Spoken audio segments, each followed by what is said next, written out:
So let's just jump into what you think happened in Buffalo last week with Diggs and what happened on that day of organized team activities, Mike.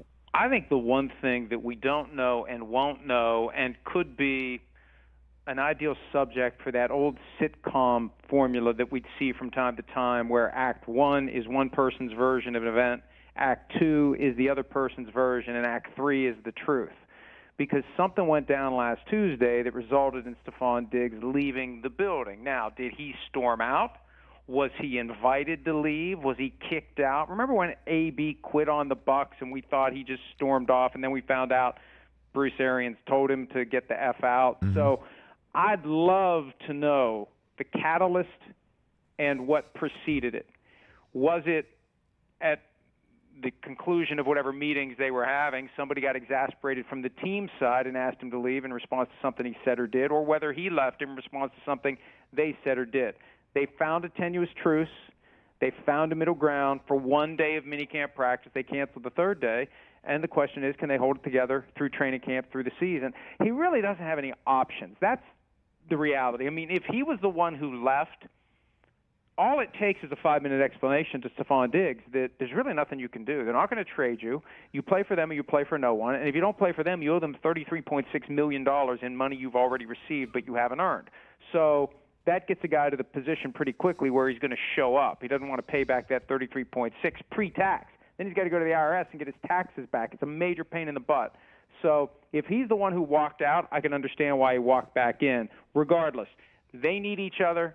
The Bills are under even more pressure now, and we'll see how happy he is once this season comes to an end, however it ends. Now, you're the third straight football guest I've had on this week that I've asked this question to. And I don't think this is just the, doldrums of late June type NFL focused question. This is one that I'm latching onto because it truly can resonate into the playing season when toe meets ball. If there is a lack of same page read between Pro Bowl All-Pro quarterback and his Pro Bowl All-Pro wide receiver for a team that has come up way short of their expected goal year in and year out the last couple of years. This is, I don't know how this doesn't resonate into the season somehow, Mike. Absolutely. Think about it. Week 1, Bills at Jets. Oh, God.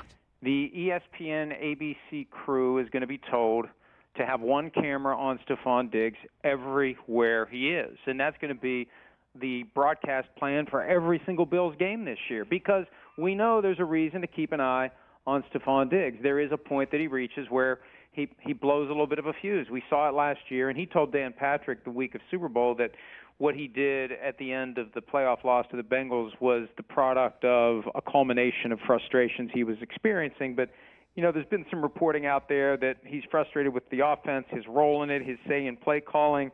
And it comes down to Ken Dorsey, year 2 as the offensive coordinator. This is one of the reasons why I'm a firm believer. When you have a franchise quarterback, when you have one of the best in the game, man, it's good to have an offensive head coach, because when you have a defensive head coach, the team does well, the offensive coordinator ends up getting a job as a head coach somewhere else, and then you got to make a transition to a new coordinator and hope it goes smoothly. And maybe it didn't last year from Brian Daboll to Ken Dorsey. So they've got to work that out. And that puts pressure on Dorsey. It puts pressure on the coach, Sean McDermott. It puts pressure on the GM, Brandon Beane. It puts pressure on Allen. It puts pressure on Diggs. It puts pressure on everybody. Catch the Rich Eisen Show every single day on the Roku channel, 12 to 3 Eastern, for free.